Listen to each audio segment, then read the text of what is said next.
Hey y'all. Hello from the middle of Montana. Hello from my van, from my spirit guide up here. You can see her. I think she's Hopi.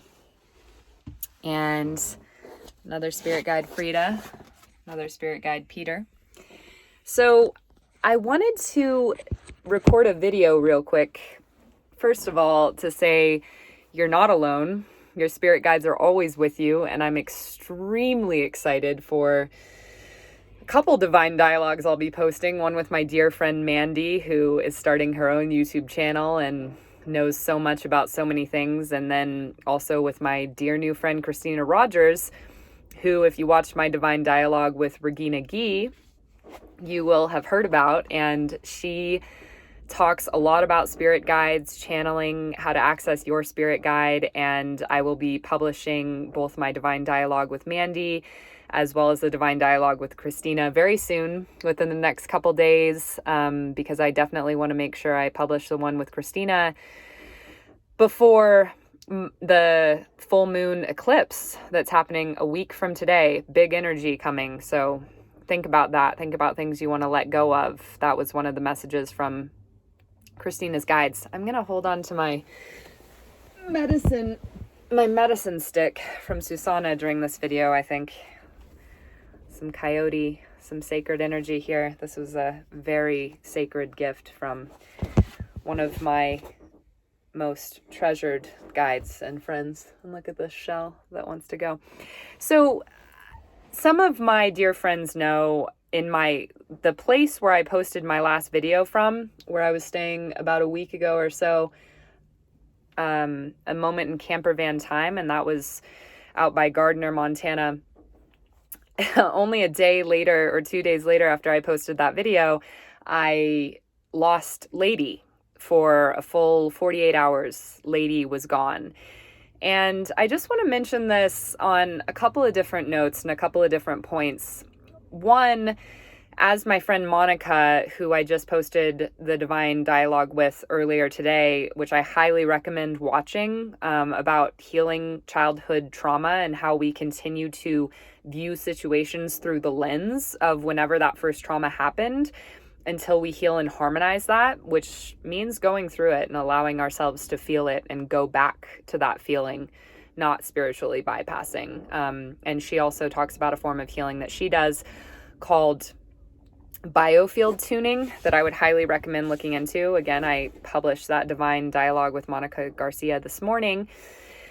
So first of all, a lot of times things come up, traumatic events come up to show us where we're still holding trauma. And Monica helped me to see, as I talk about in that divine dialogue that we did together, that I still had a lot of trauma around feeling guilt for a cat that had died because my mom ran over her when I was 5 years old and had asked my mom to back out of the garage so that I could ride my bike in the garage. And without Lady having disappeared and me creating this scenario that I didn't even associate with that until Monica said to me, the way you're feeling right now, the way I was feeling when Lady was still missing, Monica said, I want you to go back to the first time you ever felt that way and tune that, harmonize that. And instantly I went back to this memory of watching my mom run over my cat, who in this memory of it looked exactly like Lady, a cat that I had named Salt that was also white with long hair. And it was like, whoa, I'm still feeling this guilt for that this was my fault, the same way I was feeling like it was my fault that Lady was gone, that she wouldn't come home. And, I had closed the door for the first time. Jonelle was staying with me that night and it was cold. So I didn't leave the screen with the opening open like I normally do for Lady to jump in.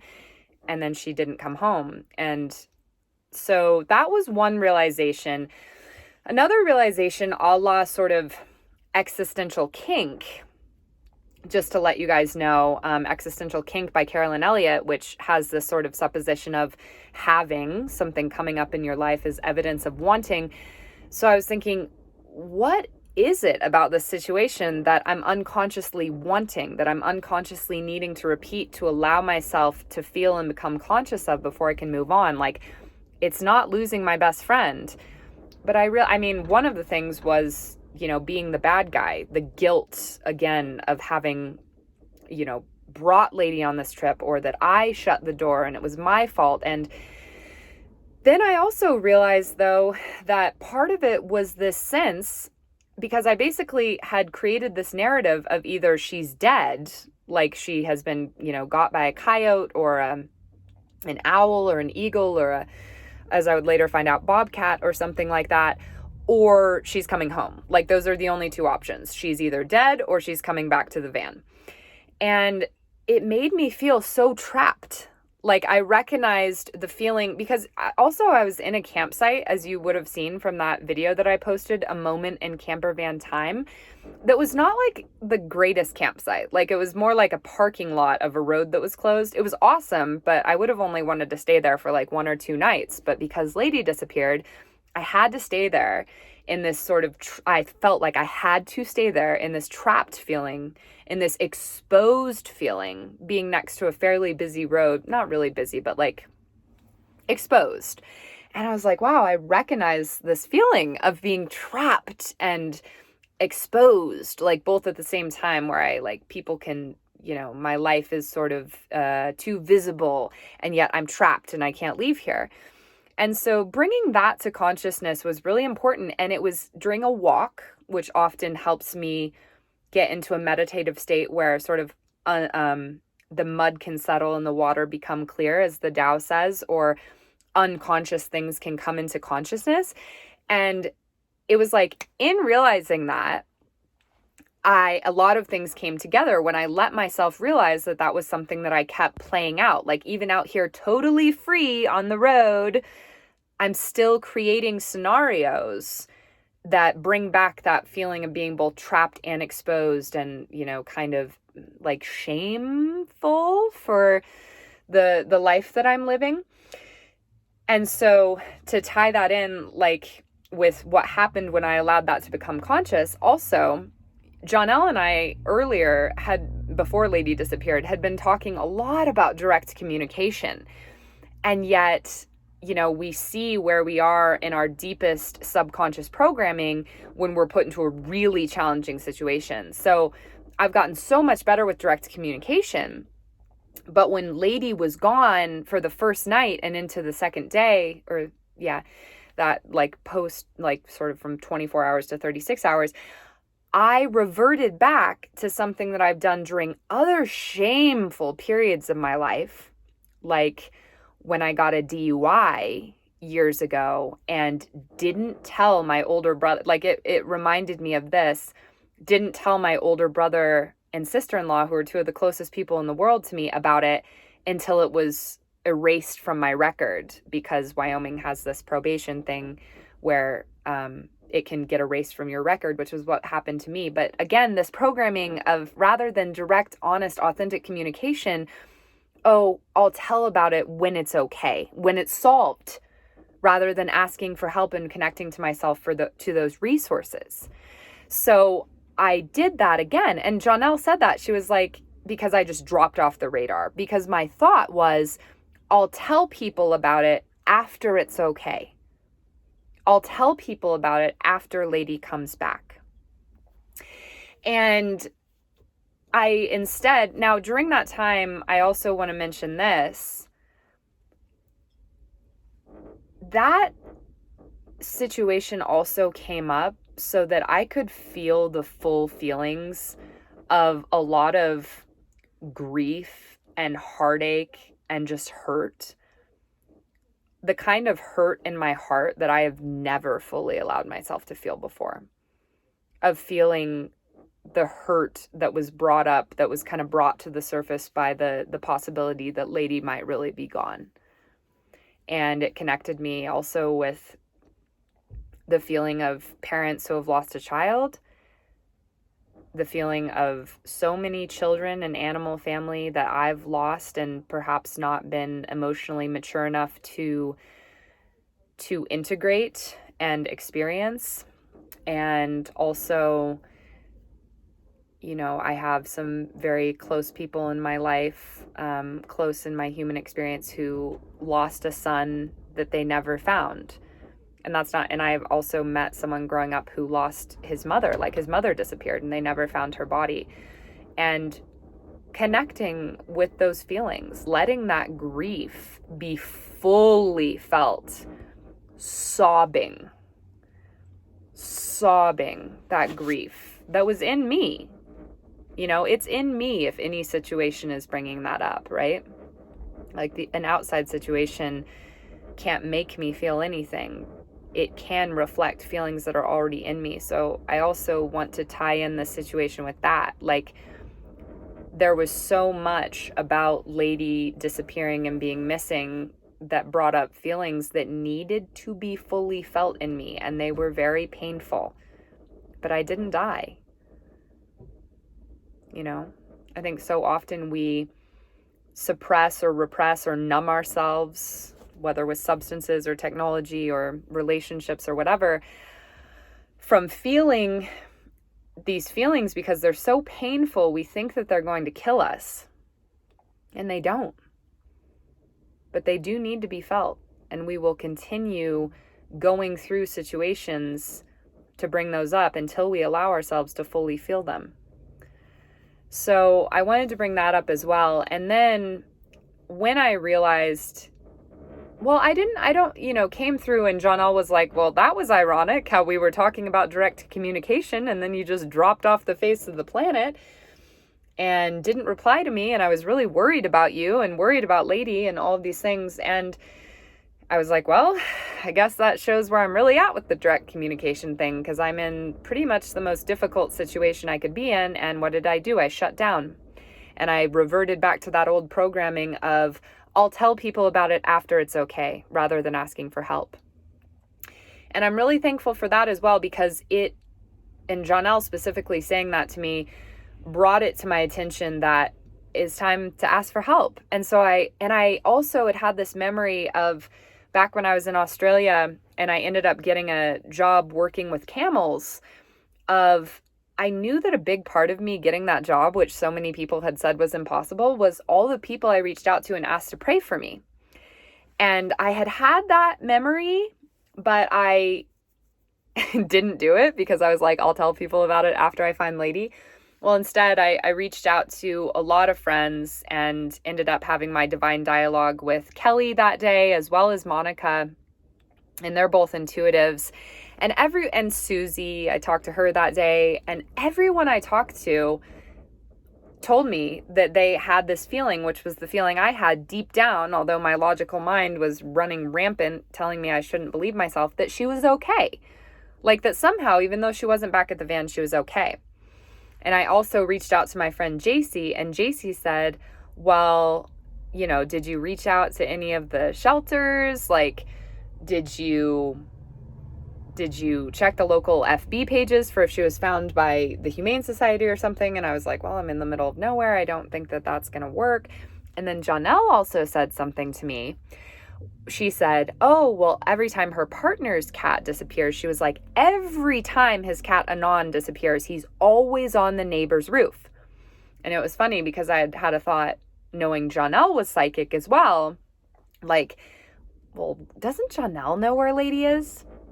So then I go back to this point where existential kink, EKing it as it's called, I had realized that there was something about, needing to fully experience and almost enjoy and get beyond this in order to move past this feeling of combination of being trapped and exposed. And as I'm walking and all of this is coming into consciousness from the unconscious, suddenly everything falls into place. And this also had to do with me directly communicating and asking for help, because if I hadn't, all of these things would not have come into place. Also, if I had not acknowledged what it was that I unconsciously was desiring to experience, this being trapped in exposedness. So as I'm walking, all of it falls into place. I was like, whoa, I'm not trapped. I'm not helpless. Lady's not coming back to the van. all of my intuitive friends, as well as my own intuition, has been correct that she's okay, but she's somewhere else. And JC helped me realize that by getting outside of my patterns of thought that she could only be dead or coming home. And then I remembered the first night that I had let Lady out, when I very first went outside the van to go pee and was like already worried because I had expected her to come back then and she didn't. And I remembered looking down into the ditch and seeing that there was a house down there that I had never seen the lights of or noticed before. And my first thought was, what if Lady goes down there? And I'd forgotten about that because I was too busy playing out, right, this unconscious childhood trauma of it's my fault, I'm guilty, this unconscious need to feel trapped and exposed.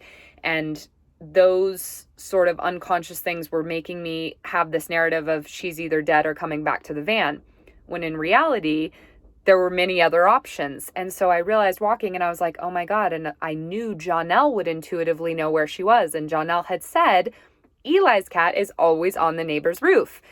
And so everything came together and I knew, I was like, that's where she is. She's at that house that was about maybe like 200 or 300 yards away from where I had parked the van. And, you know, clearly when she couldn't safely get back into the van, she had run for shelter there. So I came back to the van and, you know, was allowing myself to feel this anger at how the situation was making me trapped and exposed and all of these things, because now I had moved beyond the grief that I had also had to feel and the guilt, because I knew Lady was okay. Like I knew she was okay. And, you know, Susie had done muscle testing around it and said, she's okay. She's close to you, which is exactly what ended up being the case. So that night, then I was all antsy because I'd had this knowing of like, I'll go there first thing in the morning to the house. But then I started second guessing myself logically and was like, well, should I go tonight instead? I don't know. And, you know, I've been using tarot cards a lot as well as pendulum swinging and muscle testing to just get in touch with my unconscious. Like that's basically what tarot does, by the way, or when we allow ourselves to see the symbolism of everyday scenes that are before us. It's like always a message, just like our dreams, of what our unconscious is trying to tell us. The question is, will our conscious mind let that message in? So tarot has been very helpful for me in that way. And so I asked, I was like, should I go tonight? And I pulled the death card, which scared me because I was like, oh my gosh, does this mean Lady's dead? But then I was like, okay, no, I need two side by side. So like, here's the energy of me going tonight. Here's the energy of me going tomorrow.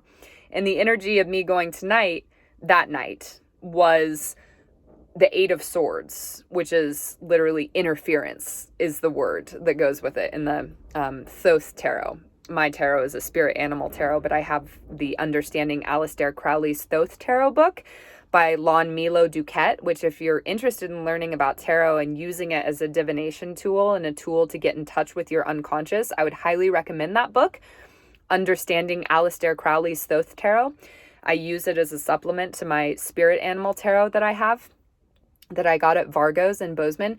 So for going tonight, I literally drew the card that represented interference. And then I was like, okay, go tomorrow morning. And it was the all-encompassing, which is represented by a whale, which is like the last of the major arcana and signifies the end, the solution, the all of all. And it was like, okay, well, that's very clear. Like tonight there's interference. Tomorrow it's a, you know, solution. And I knew then I was going to find her. And I was like, okay, what is the energy of tomorrow?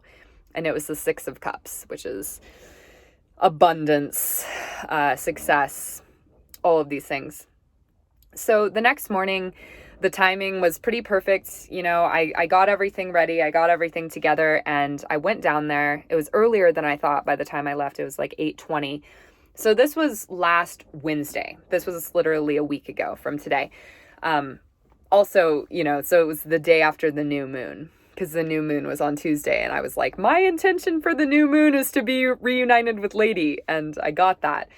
Thanks again to asking for help and resources. And I also asked the goddess for help, by the way. I should mention that I promised Immigrant Peak, who in that moment represented the goddess to me. And I want to find out the indigenous name of that peak. I said, I was wailing and bawling and pleading. And I said, if Lady and I are reunited, I promise to climb that peak and make an altar and an offering for you there. So I will go back and do that now.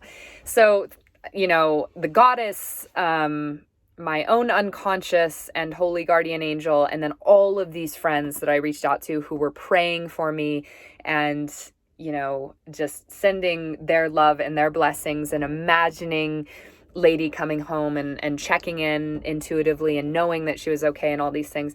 So the next morning I go to the house, and if you'll remember from my moment in camper van time, a bluebird was one of the symbols that came to me when I first got to that campsite. And I kept seeing bluebirds when Lady was gone. And I knew that was a symbol of hope and that everything was okay. And so I ring the doorbell to this house and I look over at their mailbox and there's a bluebird painted on it. And I'm like, okay. Well, no one answers, I think, because it was just so early. But I see there's another large house down below, which I later find out this person, her name is Becky, and I love her forever, is a caretaker for. So I get in my van and I drive down to the other house, which is kind of clearly becomes like this giant mansion house that probably no one is in for most of the year. And then I'm like, oh, that's the caretaker.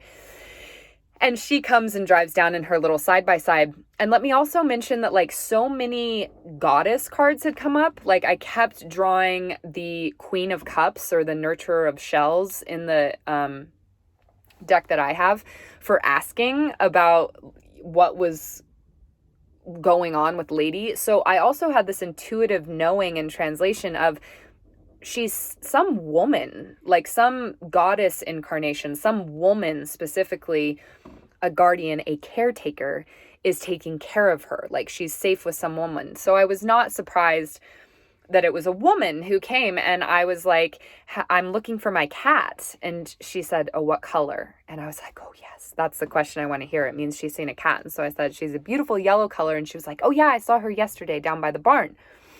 And I was like, oh, I knew she was alive as of yesterday. So we went down there to where she had seen her in the shed, and we called for her and looked under this porch and looked all around. She was nowhere to be found, and she wasn't coming and she wasn't there. But, it was like one more clue, one more step along the way. And so I felt a lot better. And I gave Becky my number and I said, this is all I can do. And Becky was like, okay, maybe she's following the creek down. So go to this neighbor's house and ask him, and then go to this other property. If she's following the creek down, that's where she would be. So, keep following the clues. So I felt, kind of wrong to be leaving that property because I was so sure that that was where Lady was. But all I could do was follow the clues. So I drove down to this next neighbor's house on the left across the bridge and across the creek. And he turned out to have a whole bunch of cats, which I was like, I saw cats as I was driving up his road. And I was like, oh, like cats, like maybe Lady came where cats were. And, as soon as I told him, he was like, oh, girl. He didn't say girl, but he was like, no, I've lost so many cats here. He was clearly a cat lover himself. And he said, there are so many bobcats in this area. And if the bobcats don't get her and she goes out in the open, the coyotes will get her. And in that, I realized that like wherever she was hiding, she had been so smart, because when she couldn't get back in the van right away, she wasn't safe out there. And she wasn't safe coming back to the van from wherever she was hiding, because like that guy insinuated, she would have had to cross so much open land where a coyote could have gotten her, or a fox or a bobcat or whatever. So in that moment though, where my heart was sinking and he was telling me this, I get a phone call. And I don't know if caller ID has started doing this now, or, if it was just the universe, but it like said her name, even though I didn't have her number and hadn't saved it in my phone. And I was like, Becky? And I heard her say, I thought she said, I found the tags. And I thought that meant she had found Lady's collar and tag. And I was like, oh no. I was like, what? And she was like, I found your cat. And so, of course, I rushed back, and, clearly Becky had been looking for her in the interim since I'd been gone. And she had found Lady in this place very high up on a shelf in a shed, the neighbor's roof, where her cats like to hide. And so sure enough, Lady's tail was hanging down. She was like, see her tail? And she was up there. And so we were reunited miraculously. And, there was this whole other option outside of what I had created of this narrative of either she's dead or she's coming back to the van. No, she was safe somewhere else with the Queen of Cups, Becky. And so, very happy ending. And I said, oh, I have to give you something to Becky. And I ran back to my van, not knowing what I would give her. But immediately I knew I had this really special stone that Jonelle and my ex-boyfriend Kaylin had really similar stones of, that we had all gotten together as like when we were first getting very into Neville Goddard. So I'd had this stone for almost 10 years, and it said, now faith is the substance of things hoped for, the evidence of things unseen. And it's a verse from Hebrews in the Bible. And I gave Becky that, and she started crying, and I was crying, and I hugged her, which felt even more meaningful and beautiful in the time of COVID. And she said, I'll never forget this. And I said, you're my savior, And so I just wanted to share that story because I think there are a lot of beautiful threads in that. And maybe you'll find something that you can relate to in that.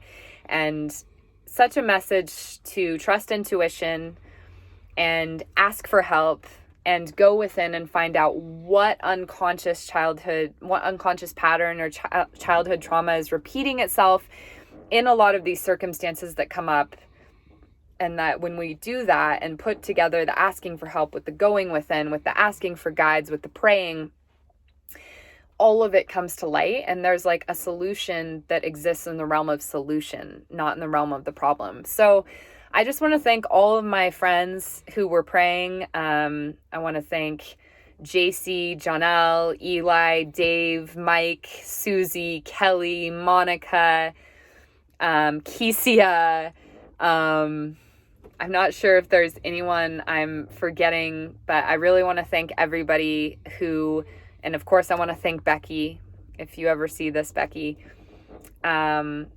And all of Jonelle's friends too. I know for sure Katie and Abby were praying, and a lot of people at Mountain Sky Guest Ranch. So thank you everyone so much for all of your support.